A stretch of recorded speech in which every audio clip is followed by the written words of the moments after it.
Lucas 5, eu vou ler a partir do verso 3 até o verso 11. É o texto que a gente conhece como a pesca maravilhosa, né? Diz assim a palavra de Deus: entrando Jesus em um dos barcos, que era o de Simão, pediu-lhe que afastasse um pouco da praia, e assentando-se ensinava do barco as multidões. Quando acabou de falar, disse a Simão: faça-te ao largo e lançai as vossas redes para pescar. Respondeu-lhe Simão: mestre, havendo trabalhado toda a noite, nada apanhamos, mas sobre a tua palavra lançarei as redes. E isso fazendo, apanharam grande quantidade de peixes. Verso 6: e rompiam-se-lhe as redes. Então fizeram sinais aos companheiros de outro barco para que fosse ajudá-los. E foram e encheram ambos os barcos ao ponto de quase ir a pique. Vendo isso, Simão Pedro prostrou-se aos pés de Jesus, dizendo: Senhor, retira-te de mim, porque sou pecador. Pois à vista da pesca que fizeram, a admiração se apoderou deles e de todos os seus companheiros, bem como Tiago e João, filho de Zebedeu, que eram seus sócios. Disse Jesus a Simão: não temas, doravante será pescador de homens. E arrastando eles os barcos sobre a praia, deixaram tudo e o seguiram. Glória a Deus pela palavra de Deus. Amém? Amém, irmãos?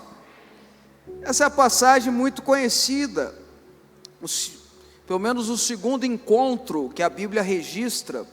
Possivelmente houve mais antes, mas o segundo encontro que a Bíblia registra de Pedro, de Simão Pedro, de seu irmão André, bem como Tiago e João, que eram seus sócios. Há uma linha que acreditam que eles eram primos, tinham um certo parentesco com Jesus. E a Bíblia diz que Pedro e André, bem como Tiago e João, tinham pescado a noite inteira lá no lago de Genezaré, ou no Mar da Galileia. O Mar da Galileia recebe esse nome porque ele é muito grande, pelo menos para os escritores da Bíblia. Na verdade, ele é um imenso lago, é o lago de Genezaré. Hoje quem vai lá sabe que é um lago, é um imenso lago. Mas para aquela época, para aquelas pessoas, naquele conhecimento que tinha, eles interpretavam aquilo como muita água, um grande mar, um grande oceano. E eles passavam a noite toda pescando, pessoas extremamente gabaritadas na pesca, profissionais da área, viveram a vida inteira fazendo aquilo. Não só eles, mas viram os pais fazendo isso, viram os avós fazendo isso, ou seja, tinha um verdadeiro know-how na pesca. E eles pescam aquela noite inteira e não pegaram absolutamente nada. E aí no outro dia cedo eles estavam limpando as redes, que era o trâmite normal de quando alguém naquela época terminava de pescar e não pescava nada, ou tinha pescado alguma coisa, limpava, arrumava as redes para que tivesse a próxima pesca. Jesus chega com uma grande multidão seguindo ele. Jesus precisava de um lugar para ficar alto, para que toda a multidão pudesse vê-lo e ouvi-lo. Então, eu lembro que em Cristo Jesus não tem coincidência. Amém, irmãos? Em Jesus não há coincidência. A gente brinca que tem Jesuscidência, né, irmãos? Tem a obra de Deus acontecendo. Jesus usa o barco de Pedro, que estava atracado ali na areia, para ser um palco. E ele senta no barco para ministrar, que era a forma que os rabis usavam naquela época. Os rabis, os professores, os mestres usavam dessa forma, ensinavam sentados. Jesus senta no barco e dá uma palavra. A Bíblia não fala quanto tempo foi essa pregação, mas ele dá uma palavra. E quando termina essa pregação, ele olha para Pedro, para André, e libera uma unção de multiplicação. Vendo eles terem passado aquela noite toda sem pegar nada, vendo eles com aquela aflição, porque se eles não tinham pescado, então não tinha como ter o seu sustento garantido, não tinha como vender peixe. Vendo a aflição que estava na vida deles, e muito mais do que isso, vendo a obra que ele queria fazer completa na vida daqueles 4 homens. Porque Jesus, Deus, e Jesus era Deus encarnado, A relatividade do tempo encaixa perfeitamente. Para Deus não existe futuro ou passado, existe sempre presente. Ele olha para você, Ele vê o seu presente, o seu passado e o seu futuro ao mesmo tempo. Para Deus, o que está acontecendo hoje, o que vai acontecer na sua vida daqui 30, 40 anos, é tudo presente. Vocês estão entendendo ou não? Então havia uma grande obra a se fazer na vida daqueles 4 homens, sobretudo na vida de Pedro, e estava começando naquele momento. Foi derramado sobre eles uma unção de multiplicação. E a gente precisa aprender algumas coisas com esse texto. A primeira coisa, parece que é lugar comum, mas é sempre bom falar para que entre na nossa mente e no nosso coração, para que a nossa mente fique escrava de Cristo Jesus, como a palavra de Deus ensina. Apóstolo Paulo nos ensina a orar: leva cativa a tua autoridade à nossa mente, leva a nossa mente presa na sua autoridade, leva a nossa mente a ser subjugada pela sua unção, pela sua doce presença. Não é à toa que a Bíblia ensina a fazer isso, porque as grandes batalhas que nós travamos, escuta, as grandes batalhas que nós travamos na vida é na nossa mente. As grandes batalhas que nós travamos estão aqui na mente. Então não é à toa que Jesus quer levar a cativa a autoridade à nossa mente. Bom, a primeira coisa que a gente precisa aprender é que Pedro deixou Jesus entrar no barco. Eu e você precisamos permitir que Jesus entre na nossa vida. Ele não vai arrombar a porta, Ele não é mal educado. Jesus é um gentleman. Ele quer entrar na sua casa, Ele quer fazer a diferença na sua mente, Ele quer fazer a diferença na sua vida, Ele quer transformar aquilo que precisa ser transformado, Ele quer tirar aquilo que precisa ser tirado, Ele quer santificar aquilo que precisa ser santificado, Ele quer levar libertação àquilo que está algemado dentro de você, mas para isso você precisa abrir a porta. Em Apocalipse diz que Jesus está à porta e bate. Se você abrir a porta, Ele vai entrar. E Apocalipse usa a expressão: e vai cear contigo. Ceia para o judeu é um ato de extrema intimidade. Jantar junto é um ato de extrema intimidade. O judeu é diferente do goiano. O goiano mal conhece a pessoa, já passa o café. É ou não é, irmão? O goiano acabou de ser apresentado, já assa pão de queijo. Judeu não. Para você comer com um judeu, você precisa ser ou da família dele, ou ser um grande amigo, porque janta, ceia para ele é uma coisa religiosa. Então Jesus ensina na Bíblia que Ele está à porta, está batendo no nosso coração, está à porta na sua mente, está à porta na sua casa, está à porta da sua empresa, está à porta da sua família, está batendo. E se você abrir a porta, se você permitir que Ele entre na sua vida, se você permitir que Ele entre no seu casamento, se você permitir que Ele entre na sua casa, ou na sua empresa, ou no seu negócio, em qualquer área, se você permitir que Ele entre, Ele vai transformar aquele lugar em um lugar de intimidade com Ele. Não é qualquer coisa, é Ele virando um teu sócio. Não é qualquer coisa, Ele virando o centro. Vocês estão entendendo o que eu estou falando ou não, irmãos? Pedro podia ter falado para Jesus: não entra aqui não. Pedro podia ter impedido Jesus é educado, ele ia passar para outro barco, mas havia uma predestinação, havia uma presciência de Deus para que aquela obra acontecesse, como há na tua vida também. Jesus quer entrar, Jesus está à porta, Jesus está à porta na sua vida, Jesus está à porta na sua família, Jesus está à porta na tua casa. Abra a porta para que Ele ceie contigo. Quem está me entendendo, diga amém. Depois que Ele falou, depois que Ele pregou, e Pedro estava lá arrumando a rede, ouvindo de rabo, eu ia falar rabo de olho, mas não tem jeito, ouvindo de olho não tem jeito, né, irmão? Mas com o ouvidinho, estava lá prestando atenção, meio que não. Jesus falou para ele: agora você vai tirar o barco da areia e vai fazê-lo ao largo. Quando você vai para o original do texto,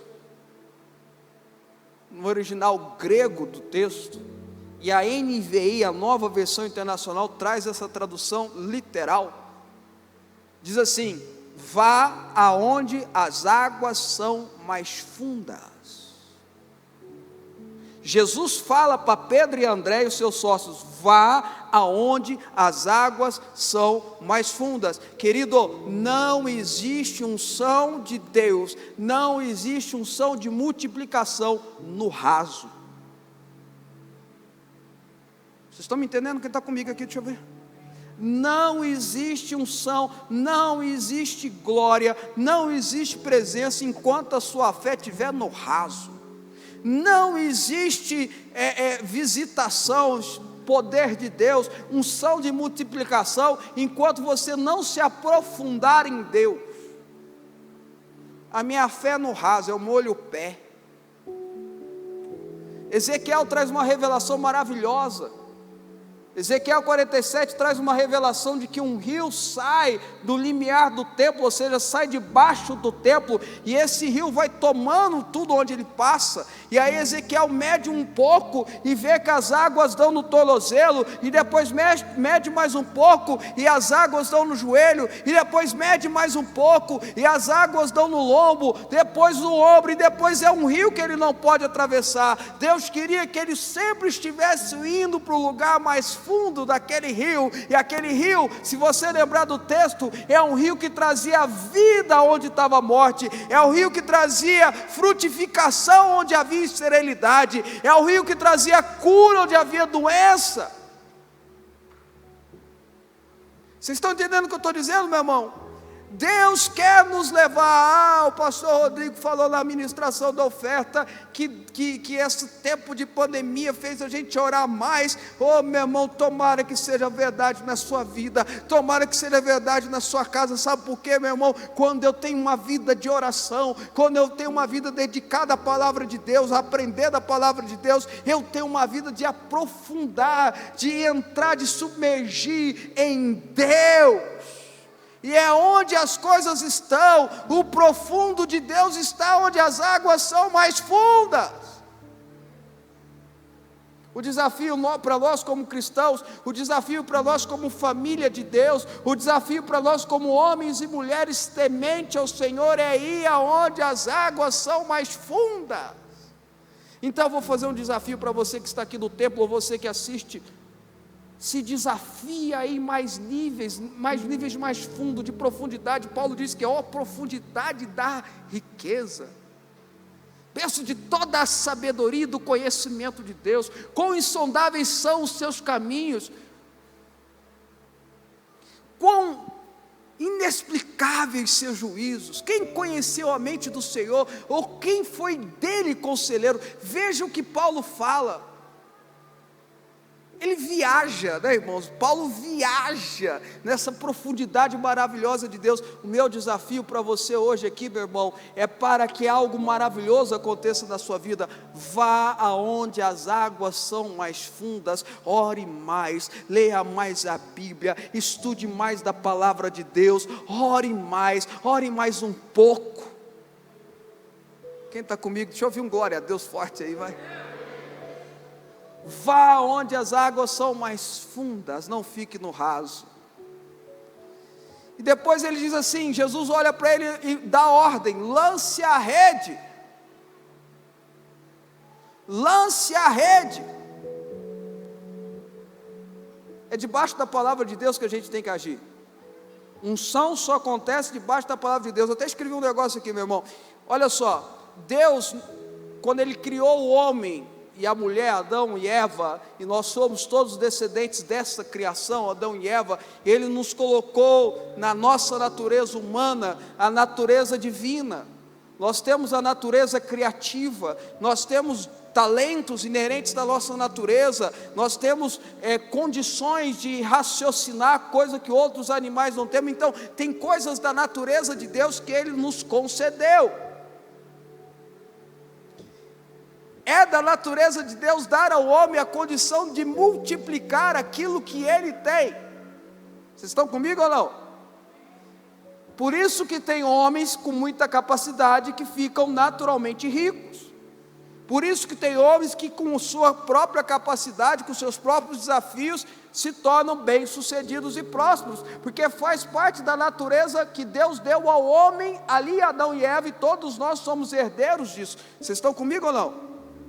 independente da salvação, independente de ser salvo ou não, faz parte da natureza que Deus deu ao homem. A natureza divina tem esse poder de multiplicação. Então escuta aqui que eu vou te dizer: existe sim multiplicação que o homem pode fazer por si só, mas existe a multiplicação que Deus faz através do homem. Existe a multiplicação que Deus faz na vida do homem.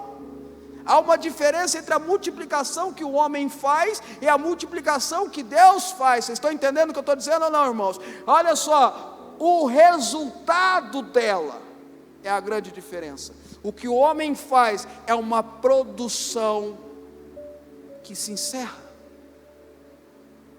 Salmos 37 diz que em breve definhará como a relva. Mas aquilo que Deus faz, e só Deus tem a capacidade de fazer, e isso Ele não deu ao homem, é dele. Aquilo que Deus faz permanece eternamente. Eu pensei que vocês iam concluir comigo aqui a palavra. Vou falar de novo. Aquilo que Deus faz permanece eterna. Obrigado, irmãos. Permanece eternamente. O que o homem faz é finito, o que Deus faz é infinito. O que o homem faz é natural, o que Deus faz é sobrenatural. O que o homem faz é mortal, o que Deus faz é eterno. Lança as redes. Aí Pedro, inteligente, homem inteligente, o tal de Pedro, viu, gente? Não era tão estudado quanto Paulo, mas era tão inteligente quanto Paulo. Jesus, porque o Senhor está falando, debaixo da sua palavra eu vou lançar. Mas tem uma coisa no texto de Lucas que me chama muita atenção, é que no verso 5, Pedro fala: respondeu-lhe Simão Pedro, mestre, havendo trabalhado toda a noite, nada apanhamos. No original usa a expressão, nos esforçamos tanto. Vou trocar em miúdos para a gente entender. Pedro olhou para Jesus e falou: Jesus, eu estou tão cansado, Jesus. Estou tão cansado, Jesus. Passamos a noite toda, não vem nada, não vem nem um lambarizinho. Minhas costas estão doendo, Jesus. Estou cansado de orar para esse menino, Jesus, ele não muda não. Estou cansado de orar para esse casamento, não transforma não, Jesus. Estou cansado de carregar esse negócio sozinho, Jesus. Estou cansado de ter que pagar imposto e dívida, imposto, dívida, imposto. Falar isso amanhã é o último dia, viu, irmão? Não esquece não. Imposto de renda. Estou cansado, Jesus. Estou tão cansado. Estou tão sobrecarregado desses relacionamentos que só me trazem incertezas, ingratidões. Estou tão cansado. Tem gente que cansa de brigar, né? Eu estou cansado de brigar, Deus. Não quero brigar mais não. Pedro falou a mesma coisa: Jesus, eu estou cansado, faz comigo não. Certeza, Jesus. Certeza, Jesus. Mas aí está a diferença. O esforço que é feito humanamente, ele tem os seus limites. Agora Pedro ia fazer debaixo da palavra de Jesus. Não era mais no conhecimento de Pedro, não era mais no know-how de Pedro, por melhor que seja, não era mais debaixo do pensamento de Pedro ou dos seus sócios, não, era debaixo da palavra de Jesus. Então Pedro pega o barco, leva o barco onde as águas são mais fundas, provavelmente com uma certa descrença, mas estava obedecendo. Escuta, um detalhe, um conselho, pega essa: quando você estiver descrente, quando você estiver com falta de crença, com falta de fé, confia e obedece. Vou te falar de novo,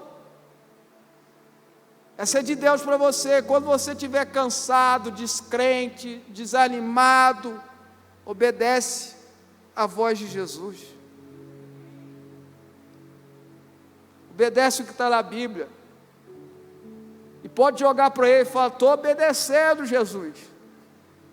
Estou obedecendo o que está falado aqui, Jesus. Estou descrente, mas vou obedecer, porque é o Senhor que está falando. É o que Pedro fez, irmãos. Eu estou descrente, mas vou obedecer ao Senhor. Eu passei a noite toda pescando, não deu nada. Eu fiz de tudo para esse casamento dar certo e até agora não resolveu nada. Ô Jesus, eu fiz de tudo para essa empresa minha ir para frente, não deu nada. Ô Jesus, tudo agora, eu não sei mais o que eu fazer. Então obedece. Já estou no 29º concurso. O que eu faço agora? Obedece. Vocês estão entendendo o que eu estou falando ou não, irmãos? Eu estou dando algumas áreas, mas você encaixa aí onde o Espírito Santo está querendo encaixar na tua vida. E ele obedece. E na hora de puxar as redes, era tanto peixe, mas tanto peixe que o barco começou a virar. E a pique, e ele teve que chamar os sócios, e foi lá um sócio juntar a rede, puxando a rede. Jesus estava no barco, Jesus não tinha saído do barco. A pesca maravilhosa só acontece se Jesus estiver no barco. Se Jesus sair do barco, a pesca não acontece. Com Jesus no barco, a pesca é maravilhosa. Sem Jesus no barco, pode acontecer algum peixe de vir, mas a pesca só é maravilhosa, só é produzida eternamente quando Jesus está no barco. E o barco vem a pique, chamar e segura peixe para cá. Nossa, e Pedro cai de joelho. Vendo aquela pescaria toda, Pedro cai de joelho. Aí eu queria terminar com 3 coisas para você entender aqui como que e por que que Deus vai trazer a multiplicação na tua vida. Você vai entender agora. Você vai entender agora. Primeiro, porque Pedro reconheceu que Jesus era mais do que um simples rabi, mais do que um grande mestre. Jesus era o Senhor. Sabe por que Deus vai derramar uma unção de multiplicação na tua vida quando você reconhecer como Pedro? Porque através do que Ele for fazer na tua vida, as pessoas vão reconhecer não o seu trabalho maravilhoso, não os seus lindos olhos, não a sua oratória, não a sua inteligência, os seus cursos superiores, não, vão reconhecer que Jesus é o seu Senhor. E ao ver, Mateus 5, verso 13, ao ver as suas obras, vão glorificar a Deus que está nos céus. Segunda coisa que eu vejo aqui, Jesus vira para ele e fala assim, Pedro cai de joelho, Senhor, sai de mim porque eu sou pecador. A obra estava sendo feita em Pedro, Pedro estava vendo quem ele era, Pedro estava reconhecendo quem ele era. Aí Jesus olha para ele e fala assim, não temas, não temas, você não vai morrer não. Sabe por que Pedro caiu de joelho? Porque ele entendeu que ali estava Deus encarnado, ele entendeu que ele estava o Messias, ele entendeu que ele estava o Senhor, ele entendeu quem era aquele homem. Então ele falou assim, e na tradição judaica, na tradição israelense, quem visse Deus ia morrer. É só você lembrar dos textos da Bíblia, do Antigo Testamento, via, ai meu Deus, eu vou morrer, porque é Deus santo, e a Bíblia diz isso, e a palavra de Deus diz isso no Antigo Testamento, quem visse Deus morria. Pedro caiu de joelho e falou, não temas, é a minha obra, é a minha graça, é pela graça. Fala comigo, é pela graça. Mais uma vez, é pela graça. Fala comigo, é pela graça, é pelo favor de Deus. Levanta a sua mão e diz assim, graças a Deus pela graça maravilhosa. É pela graça. Jesus olha para ele, não temas, é pela graça, é porque eu estou aqui, é pelo meu favor. O que vai acontecer na tua vida não é por merecimento, é pela graça maravilhosa de Deus.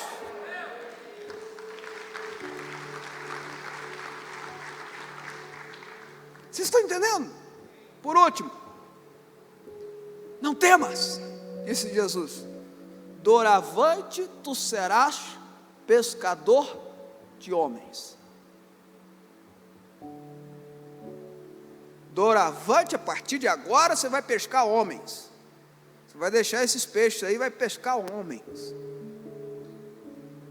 Eu multipliquei esses peixes para que você entendesse que você precisa ser um instrumento do reino de Deus na terra. Escuta, Por isso que é importante a gente se aprofundar em Deus.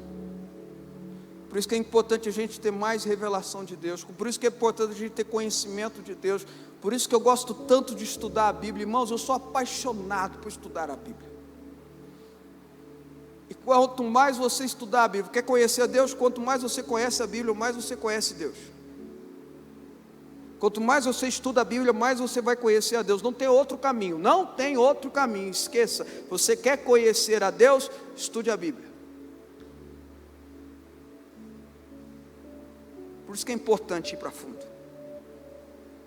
A partir de hoje, Pedro, você é um instrumento do reino. O Senhor só dá uma unção de multiplicação para nós, vinda dEle, quando é para a glória do reino dEle, quando é para ser um instrumento do reino dEle, quando é para Ele nos usar para o reino dEle, e a única coisa que importa é o reino dEle. Não é à toa que Jesus ensina os discípulos a orar: Pai nosso que estás nos céus, santificado seja o vosso nome. O quê? Não, fala a frase de novo. Venha a nós o vosso reino. Venha a nós o vosso reino. É pelo reino. Se você sair daqui sabendo que aquela obra que você precisa, e que pede, que chora, que clama para Deus fazer na tua família, ou nos teus negócios, ou no teu casamento, ou na tua saúde, é para a glória dEle? É para a glória dEle? É para o reino dEle? Se você entender isso aqui, você vai viver algo novo. Entenda isso.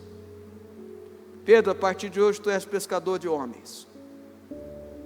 E eu lembro vocês, eu preguei isso há 2 domingos atrás, aqui 2 ou 3 domingos atrás, que Pedro chutou o pau da barraca, desistiu.